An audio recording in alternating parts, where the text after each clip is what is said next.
அடுத்து போய் காசிமேட்டு போய் வாங்கிட்டு வந்தாங்க.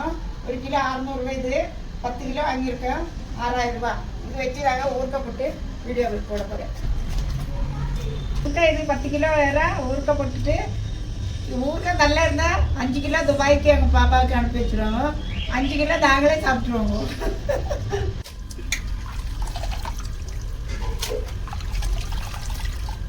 கொஞ்சமாக 10 கிலோ இறை உரிச்சு 5 கிலோ இறை வந்திருக்காங்க.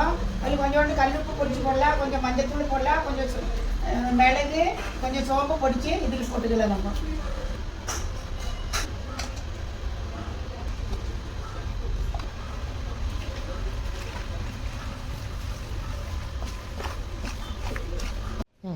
கொஞ்சமா இதே நல்லெண்ணெயிலே இந்த இறை வறுக்க போகிறேன்.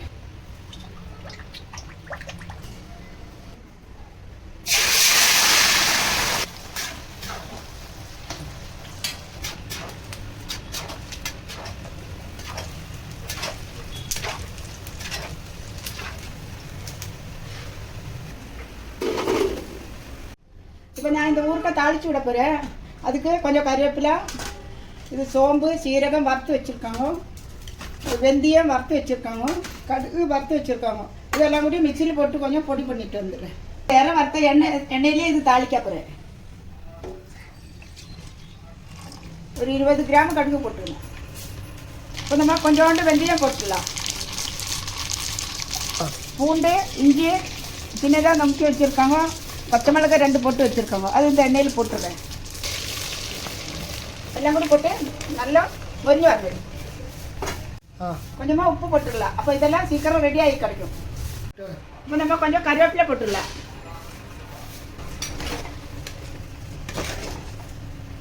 மிளகாத்தூள் போட்டுடலாம், வெறும் மிளகாத்தூள். கொஞ்சமாக மஞ்சத்தூள் போட்டுடலாம்.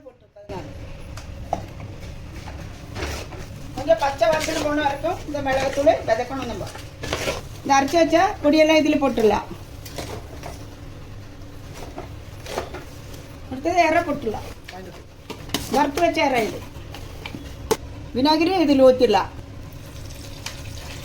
இது கட்டி பெருங்காயம் நான் வறுத்து வச்சுருக்கேன், அது இதில் போட்டுடுறேன். 10 கிலோ இறை உரித்து நல்லா வறுத்து ஊறுகாய் பண்ண பிறகு இந்த 5 கிலோ தான் வந்திருக்காங்க.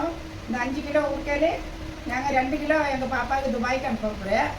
மிச்சம் 3 கிலோ வந்து என் பசங்களை ஃப்ரெண்டுக்கெல்லாம் கொஞ்சம் கொஞ்சம் கொடுத்துட போகிறேன்.